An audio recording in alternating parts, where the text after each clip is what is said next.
Bom dia, gente. Eu quero, em primeiro lugar, agradecer ao convite da Ellen, minha amiga, companheira de trincheira, de estudos, de tanto tempo, para estar com vocês nessa audiência pública, dizer que, na verdade, eu preferia estar pessoalmente, não deu certo, né? Mas participar de algum modo, para mim, é uma deferência, algo importante, mas também bastante inquietante, porque o tema é muito inquietante. Então, falar disso não é fácil. Nós estamos falando, talvez, de algo que possa alterar mesmo profundamente a forma como o Estado regula e atua sobre as relações entre capital e trabalho. Então, o tema 389 não é mais um ataque, né? É um ataque bastante central aos direitos trabalhistas. Só que eu queria pontuar essa fala, que é uma fala rápida, então tem que fazer vários recortes, mas eu queria começar falando para vocês que, na verdade, por mais que a gente perceba hoje que há um movimento político do STF de ataque aos direitos trabalhistas, esse movimento não começa nem é sustentado mesmo pelo STF apenas. Ele começa e se sustenta, sobretudo, na atuação da própria Justiça do Trabalho. E aqui eu já vou dar spoiler de qual que é a minha reflexão, a reflexão que eu gostaria que nessa audiência pública surtisse algum efeito, para que tenha alguma efetividade falar, né, sobre esse ataque aos direitos trabalhistas, porque senão a minha impressão é que a gente fica reclamando, né, dizendo, puxa, como é possível o STF ter uma decisão como essa e propor que, afinal de contas, um neologismo que é a expressão de uma fraude. Pejotização é fraude à relação de emprego. Como é possível que a Corte Constitucional, cuja existência se justifica tão somente para garantir a efetividade de uma Constituição produzida num processo de abertura democrática que reconhece direitos trabalhistas como direitos que estão no fundamento do Estado, como é possível que eles façam isso? E aí nós vamos ficar sem compreender nem como nós chegamos até aqui, e muito menos sem conseguir compreender qual é a nossa função nessa história. Nós temos uma função nessa história. Então, eu quero começar dizendo a vocês que, na realidade, não é o STF o maior responsável pelo desmanche dos direitos trabalhistas, senão que é a própria Justiça do Trabalho.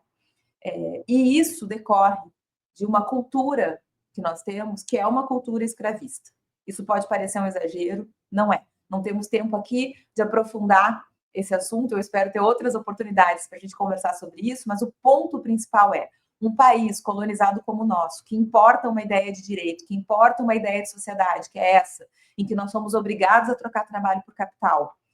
sem prestar atenção nas sociabilidades que aqui já existiam, de uma forma absolutamente violenta, e que toma trabalho por quase 400 anos, sem pagar nada, à base da chicotada, como aconteceu no Brasil, é um país que vê a relação de trabalho de um outro modo. Vê a relação de trabalho como algo que é feito por sujeitos que podem ser submetidos a níveis muito grandes de violência e sofrimento. E aí eu não estou falando nem da pejotização, que é a retirada da possibilidade de todos os direitos trabalhistas de incidirem sobre aquela relação de troca entre capital e trabalho. Eu estou falando sobre o cotidiano de horas extras habituais, estou falando sobre terceirização, eu estou falando sobre remuneração por metas, em que trabalhadores e trabalhadoras não têm a mínima condição de saber o quanto vão receber no final do mês. Existe uma prática, a prática de punir trabalhadores e trabalhadoras no meio de trabalho, de desrespeitar os limites estatais que foram reconhecidos para essa troca, que é uma prática que permeia a atitude de quem está dentro da Justiça do Trabalho e dos ambientes de trabalho, e que pavimenta a estrada que nos trouxe até aqui, que permite que hoje a Corte Constitucional coloque em discussão um tema que, na verdade, é a regularização da fraude à relação de emprego, que é direito fundamental, que está lá no inciso 1 do artigo 7º. Então, o meu ponto de discussão nesses poucos minutos com vocês é: qual é a nossa implicação nessa história? Se a gente consegue reconhecer que tem essa matriz escravista, da qual a gente não se livrou, pelo contrário, né? Até hoje, direitos trabalhistas desrespeitados são analisados como se fossem meros inadimplementos contratuais e não práticas de violência que podem concretamente impedir uma pessoa de ir no supermercado na semana seguinte, portanto, de sobreviver com um mínimo de decência. E qual é a nossa função nessa história? Independente do que o STF decidir. porque esse me parece também um ponto importante. Se o STF efetivamente entender que é possível contratar um ser humano fingindo que ele é uma empresa apenas para subtrair dele a possibilidade de ter o mínimo de proteção social e, portanto, deixando esse sujeito, que é a maioria das pessoas adultas, porque a maioria das pessoas adultas precisam trabalhar para sobreviver, completamente à mercê da vontade de um grupo pequeno de pessoas que detêm capital, essa escolha, se a decisão do STF no tema 389 for essa, não será definitiva para aquilo que a Justiça do Trabalho pode fazer, para aquilo que nós, como agentes do direito do trabalho, na condição de juízes, juízas, advogados, advogadas, representantes do Ministério Público, podemos e devemos fazer. Então, é terrível que estejamos discutindo um tema como esse, mas o meu ponto é, esse tema, embora possa ser um divisor de águas em termos de discurso do STF sobre o direito do trabalho, não pode determinar a nossa atuação em relação aos direitos trabalhistas das pessoas que nos procuram ou que procuram o Poder Judiciário, porque precisam desses direitos para conseguir continuar sobrevivendo. Isso significa que nós temos uma responsabilidade. A nossa primeira responsabilidade é nos dar conta de que só chegamos até aqui porque a Justiça do Trabalho pavimentou essa estrada, com a súmula 331 sobre a terceirização, com a aceitação do banco de horas, com a aceitação de burlas à relação de trabalho de várias formas, inclusive a diarista, né? Nós temos uma lei de 2015 que parece ser um grande avanço em termos de proteção social, mas que diz que uma mulher, geralmente uma mulher, né, racializada, inclusive, que trabalha numa residência, se trabalhar 2 dias não tem vínculo de emprego, se trabalhar 3, tem vínculo, que é um critério completamente arbitrário. Ou seja, nós contribuímos com isso e com a nossa postura, sobretudo processual, para que a Justiça do Trabalho fosse hoje algo espectral, uma justiça que não realiza a sua razão de existência. Se nós não reconhecermos isso, dificilmente conseguiremos, em primeiro lugar, fazer uma discussão profunda sobre o que significa o tema 389 e, em segundo lugar, mudar o rumo do desmanche dos direitos trabalhistas que vem acontecendo há muito tempo. Se pegarmos apenas o recorte da Constituição de 88 para cá, poderemos ver com muita tranquilidade que nunca houve o comprometimento efetivo com os direitos trabalhistas, nem por parte dos governos que estiveram à frente, né, do governo federal, nem por parte de quem atua concretamente todos os dias na Justiça do Trabalho. Primeiro, com todo o discurso de flexibilização da década de 90, depois com outros discursos, né, muita gente dizendo, isso é o neoliberalismo, mas a verdade, gente, é que não houve um compromisso que é nosso. A Justiça do Trabalho não existe como uma instituição separada de nós. A Justiça do Trabalho é aquilo que nós fazemos todos os dias, quando protocolamos uma ação, quando fazemos uma defesa, quando julgamos um processo. Então, enfrentar o tema 389 passa, sim, por enfrentar a questão do falso preposto nas audiências trabalhistas, das conciliações a qualquer preço, implicando renúncia, da distorção completa que se faz do dever de documentação na relação de trabalho, do ônus de prova, com súmulas como a 338, ou seja, passa por nós atuarmos na Justiça do Trabalho com efetivo comprometimento do que significa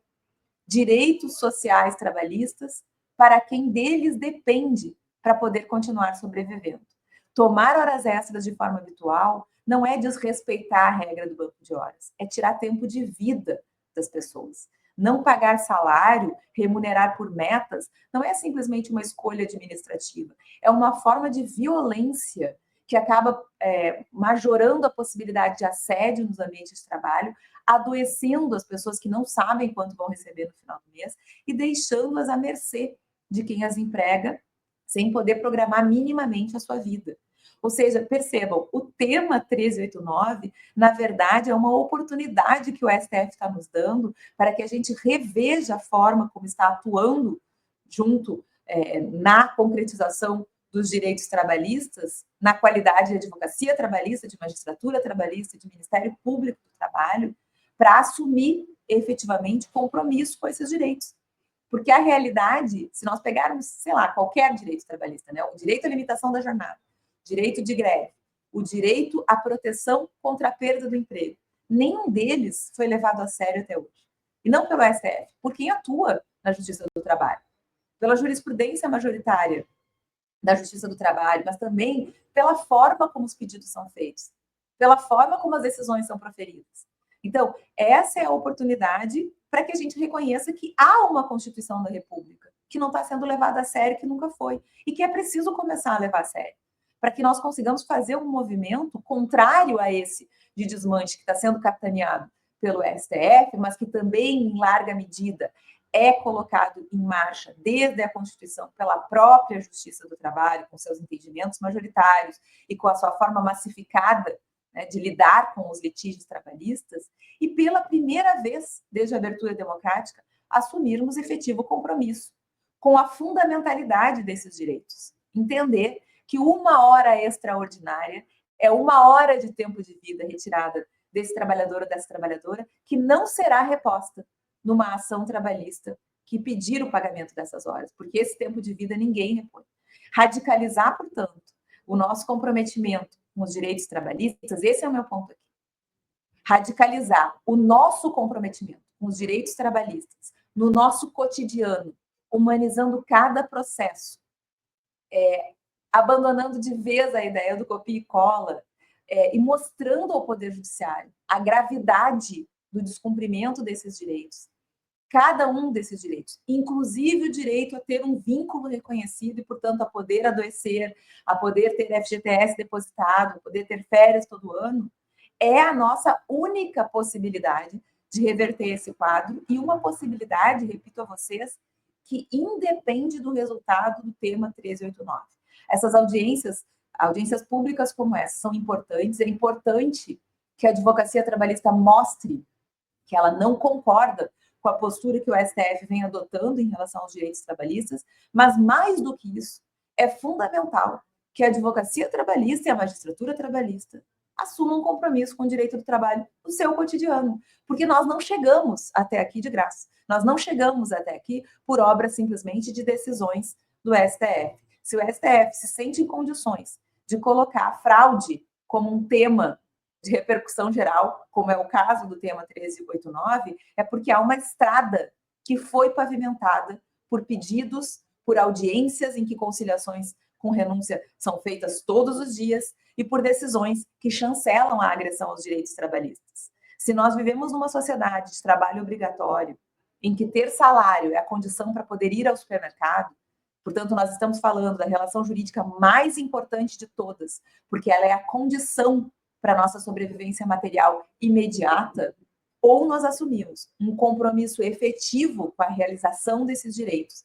levando a sério o discurso constitucional, que até hoje não foi levado a sério, repito, por nenhum dos governos, mas também não foi levado a sério pela magistratura e pela advocacia trabalhista, ou nós fazemos isso, ou vai ser muito difícil, inclusive, termos argumento para poder enfrentar esse processo político que hoje está em curso e que tem no horizonte o fim da justiça do trabalho e do direito do trabalho. Não nos enganemos, gente. Esse processo começa lá na década de 90, como uma reação ao reconhecimento da fundamentalidade dos direitos trabalhistas. E no seu horizonte está um tipo de sociedade que segue sendo capitalista e, portanto, explorando o trabalho em troca de lucro, mas no qual não há espaço para direitos sociais. E isso é muito grave, porque isso significa sofrimento, adoecimento e, portanto, impossibilidade de vida em comum. Então, o nosso desafio é conseguir compreender em que tipo de sociedade nós queremos viver, mas mais do que isso, qual é a nossa implicação nessa história? Porque é muito fácil apontar o dedo e dizer, o STF está fazendo isso com o direito do trabalho. Difícil é reconhecer como no nosso cotidiano nós estamos contribuindo para esse desmanche, alterar a nossa prática e assumir finalmente compromisso com esses direitos que são condição de existência.